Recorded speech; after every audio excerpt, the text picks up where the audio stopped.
Good morning बच्चों। आज हम स्टार्ट करने जा रहे हैं 11th क्लास से यूनिट फर्स्ट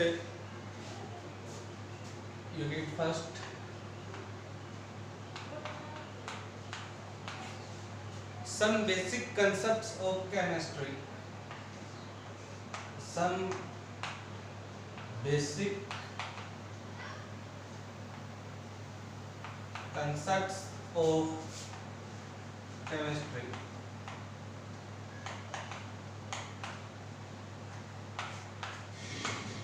तो 11th क्लास की जो फर्स्ट यूनिट है वो है some basic concepts of chemistry. ये फर्स्ट यूनिट है। तो वही आपने 10th क्लास के अंदर पढ़ा होगा केमिस्ट्री, फिजिक्स, बायो। ये किसमें पढ़ा आपने? साइंस में। किसमें पढ़ा है भाई? साइंस में। 10th क्लास में साइंस जो होती है उसमें केमिस्ट्री,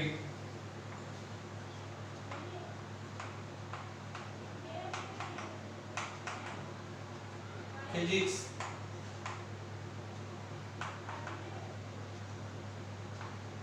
एंड बायोलॉजी, ये सब्जेक्ट होते हैं। Chemistry, physics, biology. तो हम पढ़ेंगे केमिस्ट्री क्या होती है। तो 10th क्लास में आपने देखा होगा केमिस्ट्री के अंदर केमिकल रिएक्शन है, स्टडी ऑफ केमिकल्स। किसकी स्टडी की जाती है? केमिकल्स। केमिकल रिएक्शंस होती हैं, उनकी हम स्टडी करते हैं। ये किस में आता है? केमिस्ट्री के अंदर आता है। तो हम देखेंगे भाई जो केमिस्ट्री है उसमें क्या सब्सटेंस होते हैं क्या नहीं। तो इसके बारे में स्टार्ट करेंगे अब केमिस्ट्री।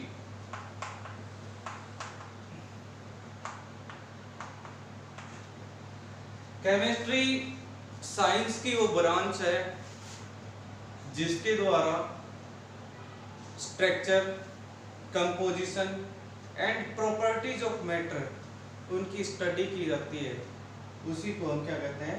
केमिस्ट्री कहेंगे। It is the branch of science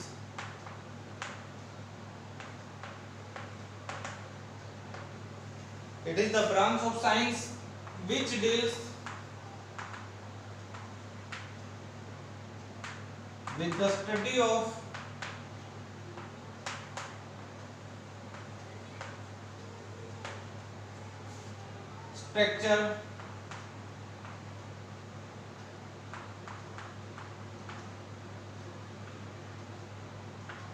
structure, composition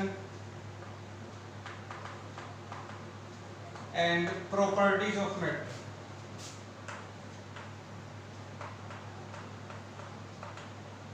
Properties of matter is called chemistry.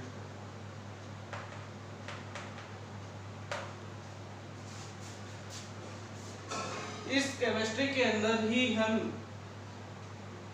जितने भी केमिकल रिएक्शंस हैं, केमिकल्स हैं, उनकी स्ट्रक्चर, कंपोजिशन, प्रॉपर्टीज, उन सभी की स्टडीज की जाती है। वो क्या कहलाएगा? केमिस्ट्री कहलाएगा। और केमिस्ट्री साइंस की एक ब्रांच है। ये वो शाखा होती है साइंस की जिसके द्वारा किसका अध्ययन किया जाता है? केमिकल कंपाउंड्स होते हैं, स्ट्रक्चर है उसकी, उनके बारे में हम पढ़ते हैं। केमिस्ट्री कहलाएगा। इसको नोट करो। अब आगे देखो भाई, जो केमिस्ट्री है इसकी डिस्कवरी किसने की थी? जो एंशिएंट केमिस्ट्री है उसका जनक किसे माना जाता है? एंशिएंट का है रॉबर्ट बॉयल्स। क्या नाम है उसका? एंशिएंट केमिस्ट्री का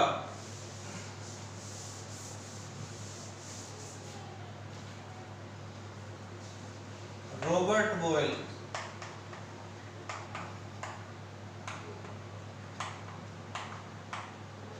father of ancient chemistry.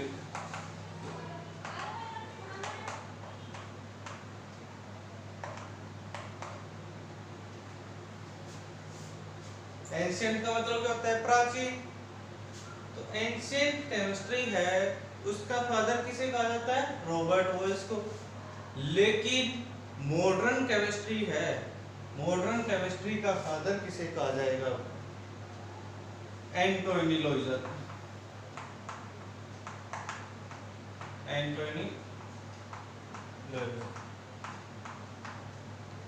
is the father of modern chemistry.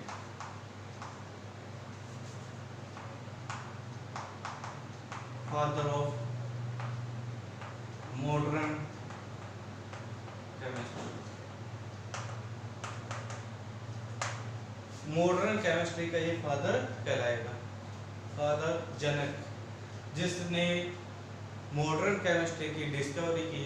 क्यों कहा जाता है? क्योंकि इसने हाइड्रोजन और ऑक्सीजन की डिस्कवरी की। किसकी डिस्कवरी की थी? हाइड्रोजन एंड ऑक्सीजन की। इसलिए इसे क्या कहते हैं? मॉडर्न केमिस्ट्री का father Antony लॉइजर।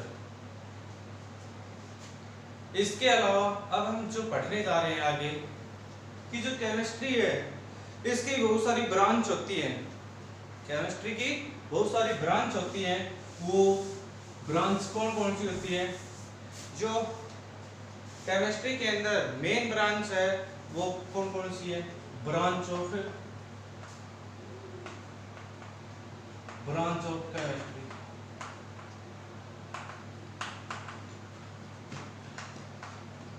Branch of chemistry. कौन कौन सी ब्रांच है भाई? जो मेन होती हैं वो क्या चलती हैं? हम जैसे पढ़ते हैं भाई, अब 11th क्लास में या 12th क्लास में, 10th क्लास में भी जैसे ऑर्गेनिक केमिस्ट्री के बारे में पढ़ा होगा, इनऑर्गेनिक केमिस्ट्री के बारे में पढ़ा है, फिजिकल केमिस्ट्री। जो मेन ब्रांच है वो ये हैं inorganic chemistry, inorganic chemistry.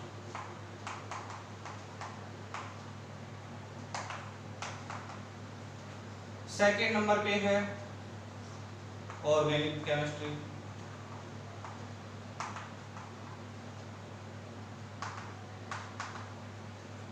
Third number पे physical chemistry, physical chemistry.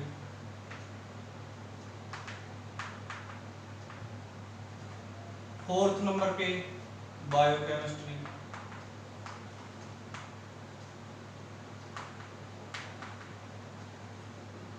Fifth number पे इंडस्ट्रियल केमिस्ट्री।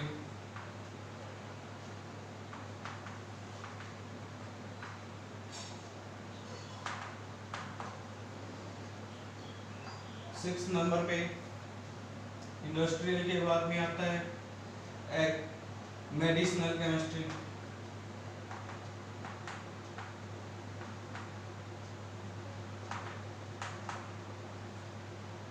सेवन नंबर पे फार्मास्यूटिकल केमिस्ट्री।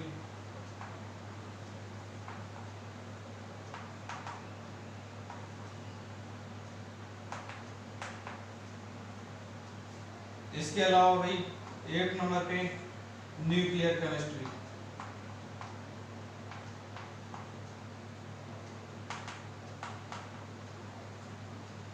और इसके अलावा एक और होती है एग्रीकल्चर, एग्रीकल्चरल केमिस्ट्री। ये ब्रांचेज होती हैं जो हम केवल 11th 12th में, ये मेन जो हैं इनऑर्गेनिक, ऑर्गेनिक और फिजिकल केमिस्ट्री पढ़ते हैं। कुछ एक टॉपिक इनके भी आ जाते हैं, जैसे बायोकेमिस्ट्री है, इंडस्ट्रियल केमिस्ट्री है, मेडिसिनल केमिस्ट्री है, फार्मास्यूटिकल केमिस्ट्री है, न्यूक्लियर केमिस्ट्री है, एग्रीकल्चर केमिस्ट्री है। ये केमिस्ट्री की ब्रांच होती है। जैसा कि हमने पढ़ा था भाई साइंस, साइंस की अलग अलग ब्रांच होती है। कौन कौन सी ब्रांच है? Physics, chemistry, biology. जिसमें केमिस्ट्री जो हम पढ़ रहे हैं इसकी भी ब्रांच होती है, बहुत सारी ब्रांचेज हैं। Inorganic, organic, physical, biochemistry, industrial chemistry, medicinal, pharmaceutical, nuclear और एग्रीकल्चर केमिस्ट्री। ये इसकी ब्रांच है केमिस्ट्री की। इनऑर्गेनिक जो केमिस्ट्री है ये क्या होती है? इनऑर्गेनिक केमिस्ट्री जिसमें जो हम एलिमेंट्स पढ़ते हैं, एलिमेंट्स जो होते हैं, कितने एलिमेंट्स होते हैं टोटल? 10th क्लास में हमने पढ़ा है। टोटल जो एलिमेंट्स हैं वो 118 एलिमेंट्स होते हैं। उनकी स्टडी करते हैं कि उसके बारे में पढ़ेंगे, एलिमेंट्स के बारे में। ये हम इनऑर्गेनिक केमिस्ट्री में पढ़ते हैं। ऑर्गेनिक क्या होता है? जो कार्बन कंपाउंड होते हैं उनकी हम स्टडी करते हैं। फिजिकल के अंदर फिजिकल लॉ हैं, उसके बारे में पढ़ेंगे, जैसे वही बॉयल्स लॉ है, चार्ल्स लॉ है, वो हम फिजिकल के अंदर पढ़ते हैं। फिजिकल जो एक्टिविटीज हैं, रिफ्रिजरेशन है, किस में आते हैं? फिजिकल के अंदर।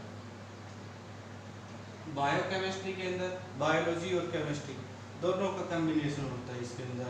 इंडस्ट्री के अंदर होने वाले यूज, जो केमिस्ट्री यूज होती है वो इंडस्ट्रियल केमिस्ट्री होगी। जैसे कोई इंडस्ट्री के अंदर केमिकल्स है, कितने कोई सब्सटेंस है, कितनी क्वांटिटी के अंदर ले, कितनी क्वांटिटी के अंदर ना ले। कोई मेटल, कोई भी ऑब्जेक्ट बनाया जा रहा है मेटल का, या पेपर बनाया जा रहा है, तो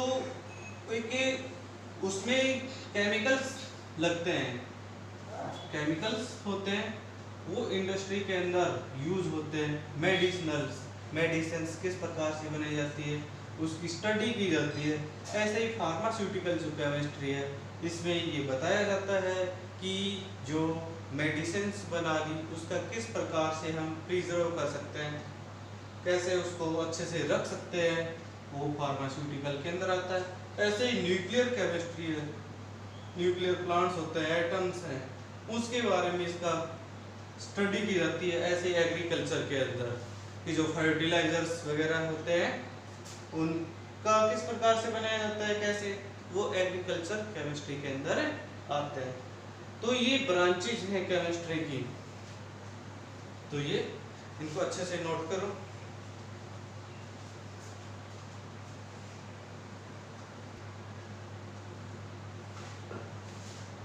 अब आगे हम पढ़ेंगे इम्पोर्टेंस ऑफ केमिस्ट्री। केमिस्ट्री का क्या महत्व है हमारी डेली लाइफ के अंदर।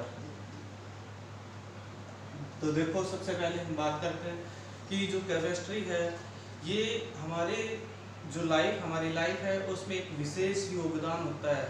Very important role in our life. तो सबसे पहले हम देखते हैं कि भाई ये जो बेसिक है कि भी जैसे सीमेंट वगैरह है, मोबाइल जो हम अपने पास रखते हैं, कंप्यूटर है, उसके अंदर चिप्स वगैरह लगी होती हैं। चिप जो आती है सिलिकॉन की बनी होती है, या दूसरी जो चीज़ें हैं, मेडिसिन्स हैं, फर्टिलाइजर्स हैं, उनका एक विशेष रोल होता है। तो हम देखते हैं कि अब आगे केमिस्ट्री का क्या इम्पोर्टेंस है। सबसे पहले हम देखते हैं भाई पढ़ेंगे in technology.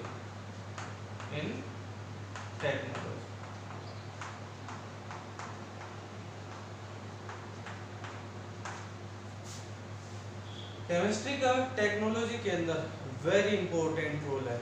It is a very important role in technology, like mobile chip and computer. जो अप्लायंसेस हैं या चिप्स हैं वो किसके द्वारा बने होते हैं? एलिमेंट्स से बनाए जाते हैं। किससे बने होते हैं? एलिमेंट्स का।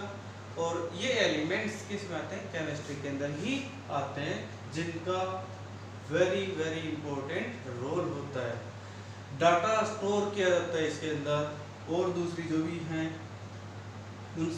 उनके अंदर जैसे कि सिग्नल वगैरह भेजा जाता है।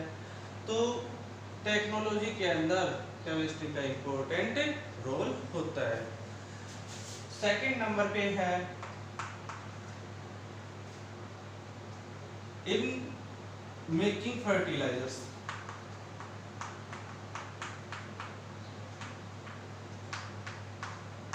अब देखो फर्टिलाइजर्स जैसे डीएपी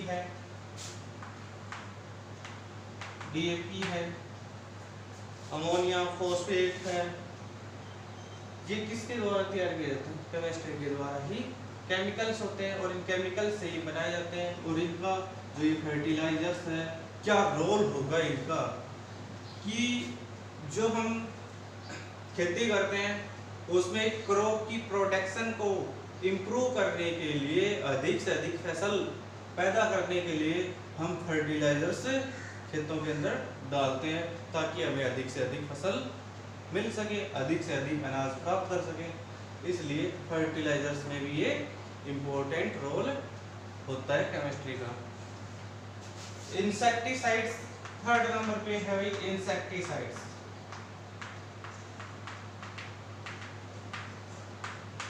इंसेक्टिसाइड्स क्या होता है?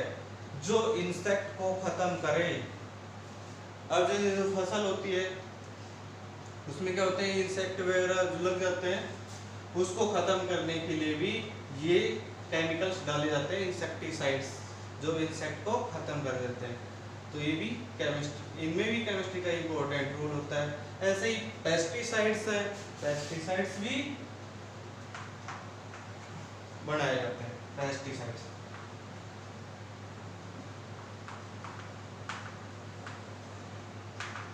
पेस्ट को खत्म करने के लिए, कंट्रोल करने के लिए इन केमिकल्स का यूज किया जाता है।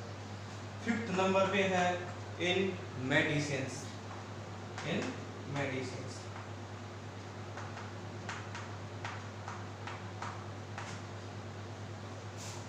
जैसा कि हम ये पढ़ चुके हैं, इसी प्रकार से मेडिसिन्स में भी केमिस्ट्री का एक इम्पोर्टेंट रोल है कि बहुत सारी जो ड्रग्स है या मेडिसिन्स है वो क्या करती हैं, डिजीज को क्योर करती हैं, ट्रीटमेंट किया जाता है मेडिसिन्स के द्वारा।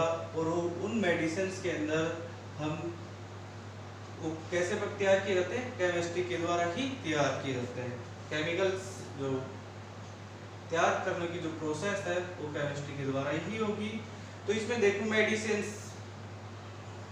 मेडिसिन्स में हम जैसे ही वही सिस्प्लाटिन है और एक है सिस्प्लाटिन टेक्सोल। ये जो मेडिसिन्स हैं इनका यूज कहाँ पर किया जाता है? टू क्योर द डिजीज या ट्रीटमेंट ऑफ कैंसर। किस में करते हैं? कैंसर डिजीज के अंदर इसका यूज किया जाता है। ऐसा ही एक और ड्रग्स है AZT। क्या होती है? AZT। AZT का मतलब होता है एजिडोथाइमिडीन। इसकी फुल फॉर्म होती है एजिडोथाइमिडीन।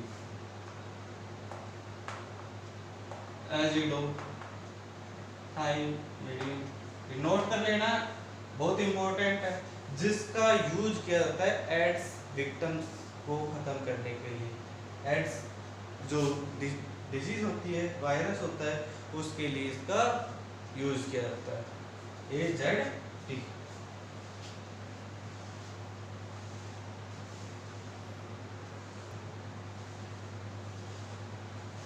इनके बाद भी हम बात करते हैं भाई इसके अलावा और कहाँ पर इसका इम्पोर्टेंस है। तो ये नोट कर लेना, इन टेक्नोलॉजी, फर्टिलाइजर्स में, इंसेक्टिसाइड्स में, पेस्टिसाइड्स, मेडिसिन्स। इनके अलावा है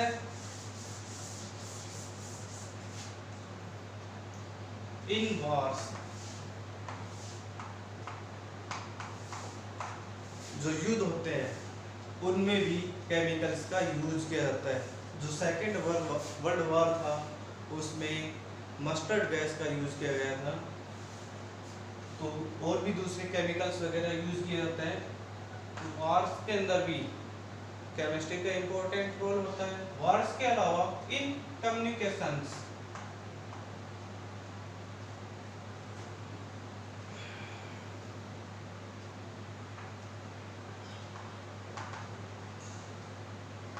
इन कम्युनिकेशन एंड ट्रांसपोर्ट,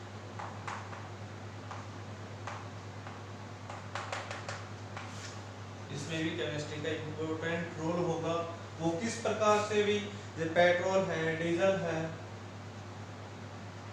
वो उनमें किसकी मात्रा होती है, केमिकल्स की मात्रा होती है।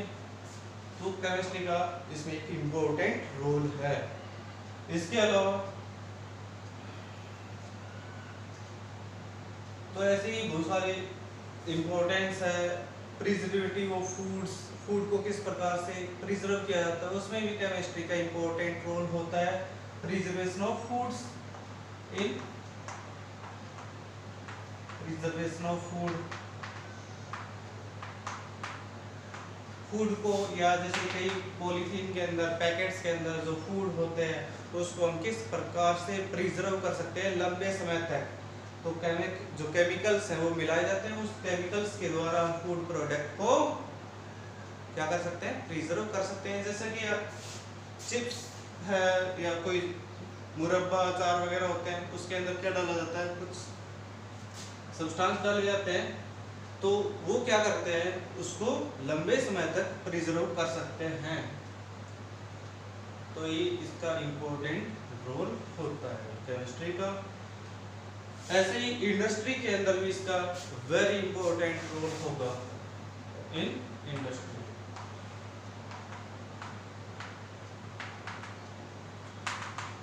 इंडस्ट्री क्या होती है, पेपर बनाने की इंडस्ट्री है, सीमेंट बनाने की इंडस्ट्री है, उनमें केमिस्ट्री का एक इम्पोर्टेंट रोल है। इस प्रकार से केमिस्ट्री का हमारे डेली लाइफ के अंदर बहुत सारे यूजेज होते हैं जो हमारे लिए क्या होते हैं, यूजफुल होते हैं। तो इनको नोट करो।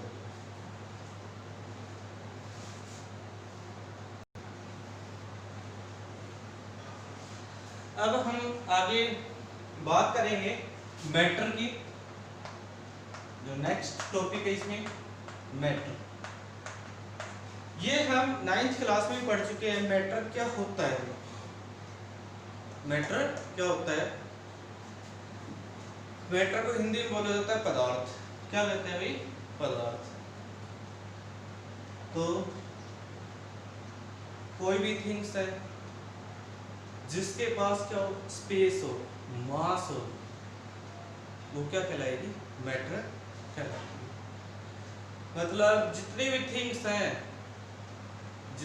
थिंग्स हैं वो किस में आती है, मैटर के अंदर आएगी।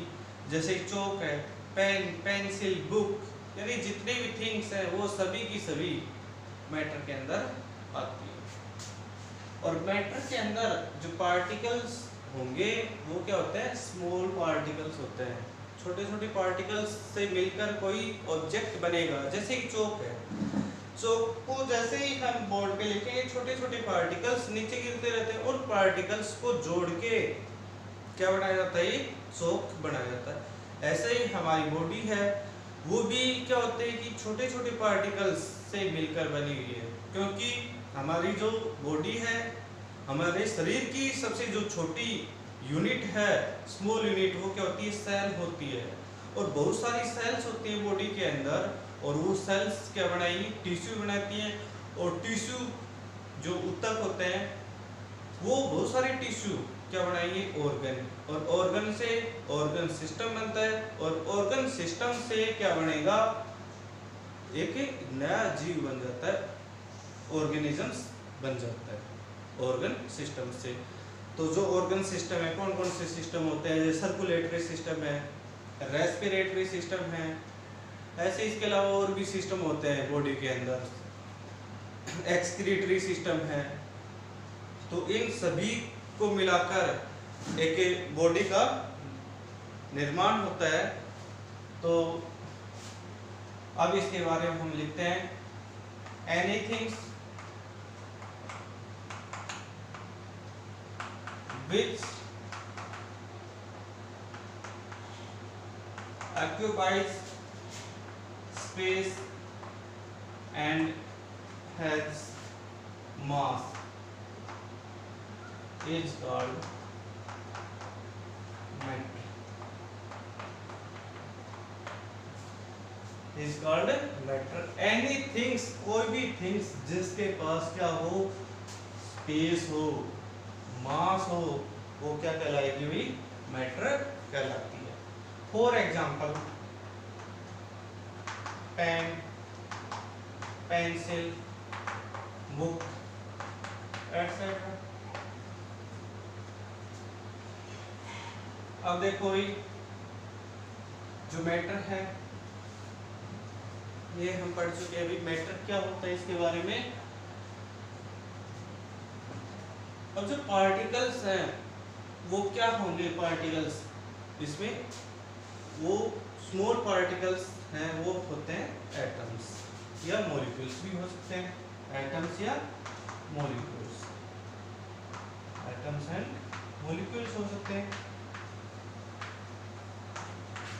तो ये आप पहले भी पढ़ चुके हो। एटम्स क्या होता है, एटम, एटम को हिंदी में बोला जाता है परमाणु। क्या कहते हैं इसको, परमाणु। तो देखो atom is the smallest particles. क्या होता है ये, स्मॉलेस्ट पार्टिकल्स होते हैं, स्मॉलेस्ट पार्टिकल्स होते हैं which can take part in chemical reaction। जैसे कि हम 10th क्लास में केमिकल रिएक्शन पढ़ते हैं, उसमें हमने पढ़ा है कि भाई हाइड्रोजन एटम है, ऑक्सीजन एटम है, वो क्या करते हैं, किसी केमिकल रिएक्शन को करवाते हैं, और दूसरे एटम है कैल्शियम है, तो मतलब वो क्या करते हैं, केमिकल रिएक्शन में भाग लेते हैं। Smallest particles which can take part in a chemical reaction,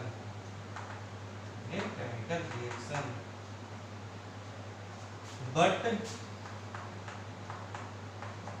they cannot exist free in nature।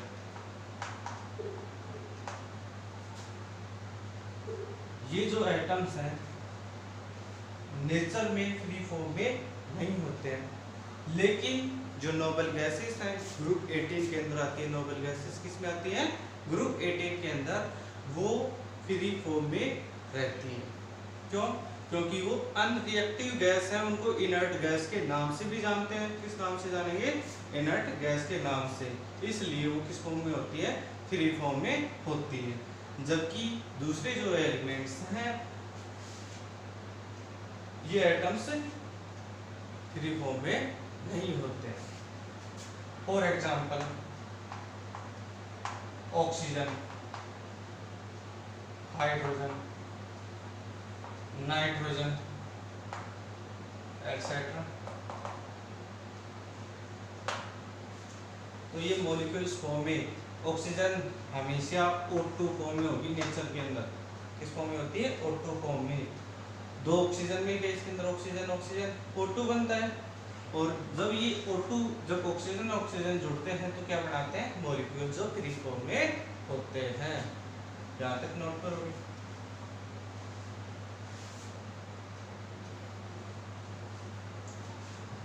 तो ये नोट करने के बाद में मैटर में हमने एक चीज पढ़ी है, मास। क्या पढ़ा है, मास। क्या होता है भाई mass, amount of matter present in it, कि कोई भी ऑब्जेक्ट है उसमें कितना अमाउंट मैटर प्रेजेंट होता है, वो क्या कहलाएगा, मास कहलाएगा। How much amount of matter present in it, it is defined as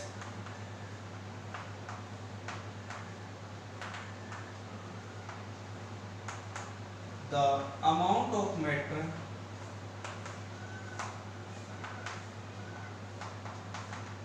present in it is called mass। क्या कहलाएगा, मास कहलाएगा। और जो मास है वो किसी भी प्लेस पे सेम रहेगा। यदि हम दूसरी जगह चले जाएं, मून पे चले जाएं, अर्थ पे चले जाएं, दूसरी जगह चले जाएं, मास चेंज नहीं होगा, मास चेंज नहीं होगा। ये नोट कर लेना अच्छे से, मास कभी भी चेंज नहीं होगा। जबकि जो वेट होता है वो चेंज हो जाएगा। क्या हो जाएगा? वेट चेंज हो सकता है लेकिन मास चेंज नहीं होगा। इसकी जो यूनिट होती है मास की, वो क्या होती है? मास की किलोग्राम। मास की यूनिट हो जाएगी किलोग्राम। अब देखो आगे, अब जो मैटर हमने पढ़ाया है, इस मैटर का हम क्लासिफिकेशन करेंगे। क्या करते हैं अभी? क्लासिफिकेशन।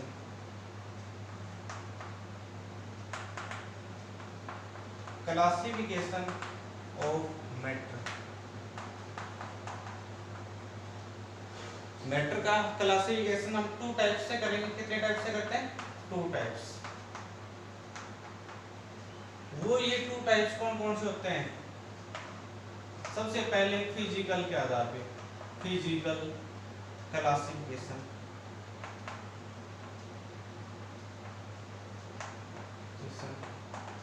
और सेकंड नंबर भी आता है केमिकल क्लासिफिकेशन।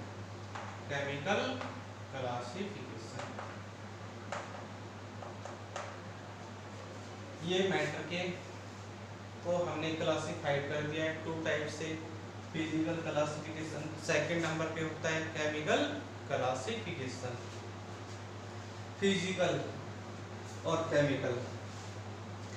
फिजिकल में कोई भी सब्सटेंस है, जैसे 9th क्लास में हम पढ़ चुके हैं कि जो फिजिकल है उसमें केवल उसकी किसी ऑब्जेक्ट का जो शेप है, साइज है, उसी में चेंज आ सकता है, बाकी उसमें किसी प्रकार का कोई चेंज नहीं आएगा। इसलिए क्या होता है? Temporary change. क्या होता है? टेम्परेरी चेंज होगा। और ये क्या होता है? केमिकल के अंदर परमानेंट चेंज होगा। कैसा चेंज हो जाता है? परमानेंट चेंज होगा। इसमें न्यू सब्सटेंस क्या होगा? बनता है। न्यू सब्सटेंस, जैसा कि हम 10th क्लास के अंदर केमिकल रिएक्शन के बारे में पढ़ चुके हैं कि कोई नया सब्सटेंस बनेगा, वो केमिकल होते हैं, केमिकल चेंजेस। जैसे कि भाई राइपनिंग ऑफ फ्रूट्स है, डाइजेशन ऑफ फूड है, रस्टिंग ऑफ आयरन, ये क्या होते हैं? केमिकल चेंजेस हैं। क्या होते हैं? Chemical change. मतलब कहने का कि जैसे पेपर है, पेपर को आपने बर्न किया तो क्या होगा? ऐश बन जाती है। मतलब कहने का मतलब है, तो एक नया सब्सटेंस फिर से उस जो ऐश होगी उससे वापस आप पेपर नहीं बना सकते। जबकि इसमें यदि हम पेपर लिया, पेपर को हमने पीसीस के अंदर कट कर दिया, छोटे छोटे टुकड़े कर दिए, क्या होता है? पेपर ही रहेगा, लेकिन उसका जो साइज है वो क्या हो जाएगा? कम हो जाएगा। या किसी पेपर की हमने क्या बना दी? खिलौना। जो छोटे बच्चे क्या करते हैं, जैसे शिप बना दी या कुछ ऐसे खिलौने, कागज के खिलौने बना दिए, तो उसकी क्या हो जाएगी? शेप चेंज हो जाएगी। बट क्या रहता है? वो पेपर ही रहता है। क्या रहेगा? पेपर। इसलिए फिजिकल के अंदर उसकी शेप साइज में ही चेंजेस आ सकता है, जबकि इसमें ऐसा नहीं। ये तो परमानेंट चेंज हो जाएगा। क्या होगा? Permanent change. अब इसके बारे में हम ये ग्राफ, इसका एक ग्राफ दे रखा है, इनको कैसे किस प्रकार से डिवाइड कर रखा है। तो देखो भाई, इनके पार्ट्स जो फिजिकल है, फिजिकल के 3 पार्ट्स होंगे। वो पार्ट्स होते हैं, स्टेट करते हैं सॉलिड स्टेट, दूसरा है लिक्विड स्टेट, और थर्ड नंबर पे है गैसीय स्टेट। क्या होती है? गैसीय स्टेट। फिजिकल में 3 स्टेट के अंदर हमने डिवाइड कर दिया, सॉलिड, लिक्विड और गैसीय स्टेट। अब आगे बात करते हैं हम केमिकल क्लासिफिकेशन की। इसकी बात करेंगे केमिकल क्लासिफिकेशन की। तो केमिकल क्लासिफिकेशन है उसको 2 पार्ट्स के अंदर हम डिवाइड करते हैं। फर्स्ट जो पार्ट है वो होता है प्योर सब्सटेंस। क्या हो जाएगा? Pure substance. और दूसरा होगा मिक्सर। क्या होता है भी? मिक्सर। प्योर सब्सटेंस को 3 पार्ट्स, प्योर सब्सटेंस होते हैं उसके 2 पार्ट्स होते हैं, elements and compound. Elements and compound. ऐसे ही वही मिक्सर होता है, मिक्सर के कितने पार्ट्स हो जाएंगे? 2, होमोजीनियस मिक्सर। और दूसरा होगा हेट्रोजीनियस। ये 2 पार्ट्स हो गए। अब इनके भी डिवाइड कर देते हैं अलग अलग पार्ट्स में। एलिमेंट्स के 3 पार्ट होंगे, मेटल्स, नॉन मेटल्स, और थर्ड नंबर पे है मेटालॉइड। क्या होगा? मेटालॉइड। और कंपाउंड के 2 पार्ट्स हो जाएंगे, ऑर्गेनिक और दूसरा होता है इनऑर्गेनिक।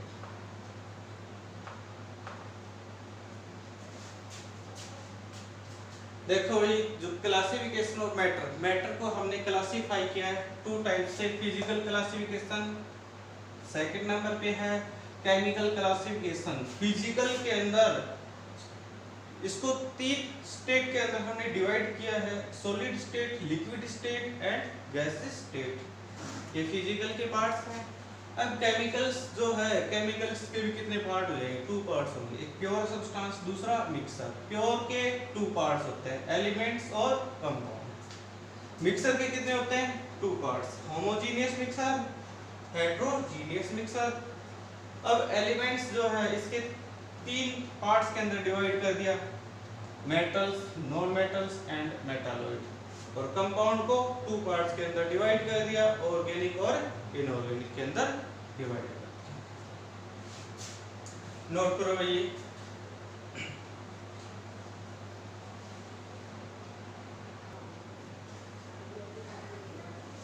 अब आगे हम पढ़ेंगे अब फिजिकल क्लासिफिकेशन के बारे में। फिजिकल क्लासिफिकेशन में हमने जो स्टेट पढ़ी हैं उसके बारे में पढ़ेंगे। सॉलिड स्टेट, फर्स्ट नंबर पे क्या पढ़ी हमने? सॉलिड स्टेट लिखी थी। दूसरी कौन सी स्टेट होती है? Liquid state. और थर्ड नंबर पे होती है गैसीय स्टेट। गैसीय, ये क्या होगी भाई? It is the part of matter. किसका पार्ट होता है भाई? मैटर का पार्ट है, which have definite shape and definite volume. Solid state में क्या बता दिया? इसकी शेप भी डेफिनेट होगी, वॉल्यूम भी डेफिनेट होता है। जैसे वही आप क्या लेते हो एग्जांपल के तौर पे इसमें? फॉर एग्जांपल जैसे चौक है, क्या है? सॉलिड फॉर्म में होता है। ऐसे स्टोन है, आयरन है, कॉपर है, कॉपर हो गया, आयरन हो गया, स्टोन है, आइस, वुड, ये क्या है? सॉलिड स्टेट होते हैं। क्या हो गए? सॉलिड। दूसरे नंबर पे लिक्विड स्टेट। क्या पढ़ेंगे भाई? Liquid state. इसमें क्या होगा? ये भी किसका पार्ट होता है? मैटर का ही पार्ट होगा, लेकिन इसमें शेप डेफिनेट नहीं होगी। Do not definite shape,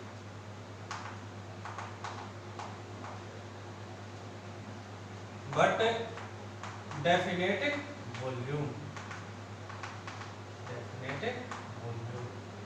liquid, liquid का मतलब होता है तरल, और सॉलिड का मतलब होता है ठोस। लिक्विड का मतलब तरल बताया हमने। मतलब क्या होगा? इसमें क्या आता है? एग्जांपल के तौर पे यदि हम ले तो वाटर है, मिल्क है, इंक, ये किस में आते हैं? लिक्विड स्टेट के अंदर। मतलब वो सब्सटेंस जो बहने लग जाए वो लिक्विड होते हैं। ये उनकी टेंडेंसी होती है कि बहने की क्षमता होती है। जैसे आप गिराओगे, पानी है, एक जगह से दूसरी जगह तक चला जाता है, जबकि पत्थर को हमने एक जगह रख दिया वो उसी जगह पर रहेगा। तो इसमें आप एग्जांपल लिख सकते हो। For example milk, water in etcetera. और थर्ड नंबर पे है भाई गैसेस स्टेट। गैसेस में ना तो डेफिनेट वॉल्यूम होगा ना इंडेफिनेट शेप। ये भी मैटर का ही पार्ट है। किसका पार्ट है? मैटर का पार्ट। इसमें do not definite volume and do not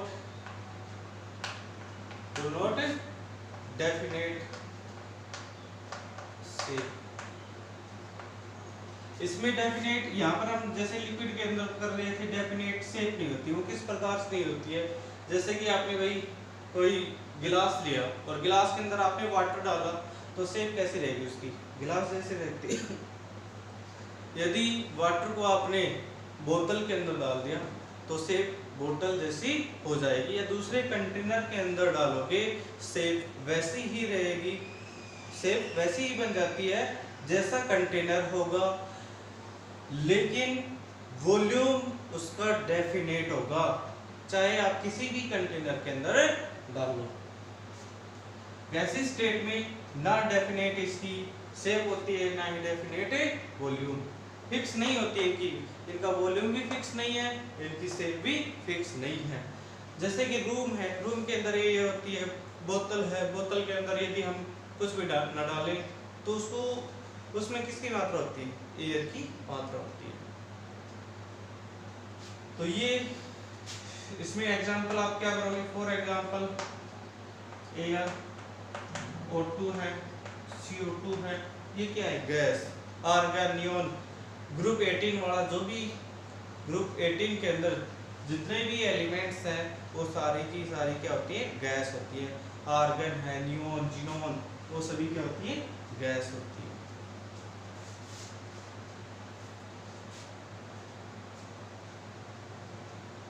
ये किस कारण से होता है सॉलिड? ये लिक्विड किस कारण से होता है? गैसेस किस कारण से होता है? इसमें जो पार्टिकल्स होते हैं वो क्या होता है? वो आपस में इस प्रकार से एक दूसरे से अटैच होते हैं काफी। फोर्स ऑफ अट्रैक्शन क्या होता है? स्ट्रॉन्ग होगा।